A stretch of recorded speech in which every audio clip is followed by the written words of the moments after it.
few nerves at the end there, JJ? Yeah, I think myself along with a few others were a little bit nervous. It got quite tight there in the end, but incredible spectacle. I mean, it's followed on from what the test brought everyone as well, and that's pure entertainment. So, yeah, obviously pleased to get over the line and get another 2 points. But yeah, very, very close. Yeah, what did you guys think of that target to be chasing it at the innings break?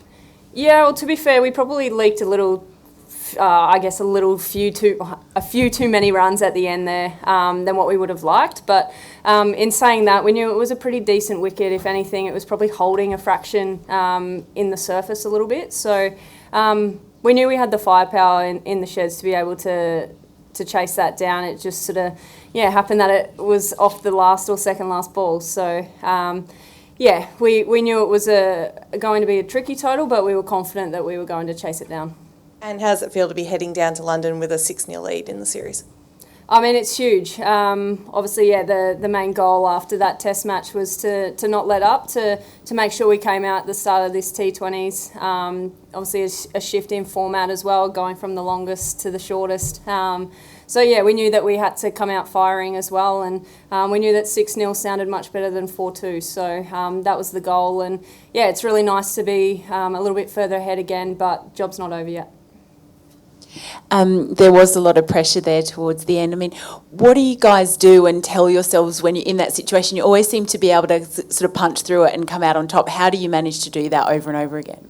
Yeah, well, a big thing we speak about as a group, and something we think is a real bonus of what we can all bring, is that composure and that calmness under pressure and in high pressure moments. So even though there was probably a few nerves internally as well, similar to the test as well, but trying to not show it on the outside, and to trust and to back your skills and your preparation, that and know that you've been there many times before. Obviously, it's sport. It can be cruel sometimes. You come off second best. But, we've sort of found as a group, the more calm and composed we've stayed, we've generally come out on top.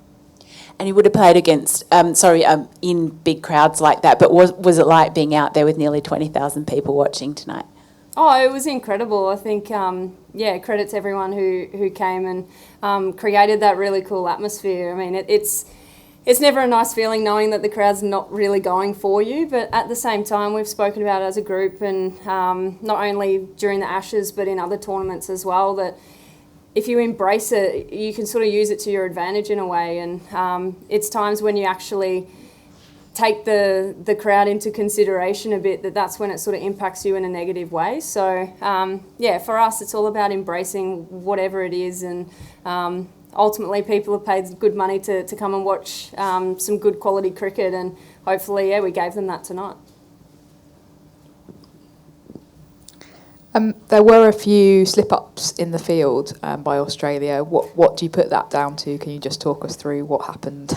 Myself included, a few little ones. But, look, it's one of those things that I think for Georgia Warren particularly, she made some really good ground for that effort on the boundary, and just didn't quite hang on to it in the end. But that's cricket. It's sort of, she'd probably take that 9 times out of 10, and it just so happened tonight it just didn't come off. And obviously playing under lights again at a different venue, and we fielded under lights the other night, and it was actually quite swirly. There was a fair bit of wind out there, so high balls were never going to be the easiest. But it's sort of, we sort of try and move on pretty quickly from it. We know we're all human, nobody's perfect, and nobody means to drop or misfield things. And we work really hard at training on our fielding like everybody else. So confident that as a group we can come back and put a better fielding performance out there next game. Cheers. Hi Jess. Just one quick one from me about Beth Mooney. Obviously led from the top of the order, saw it all the way home. Just a word on that knock from you.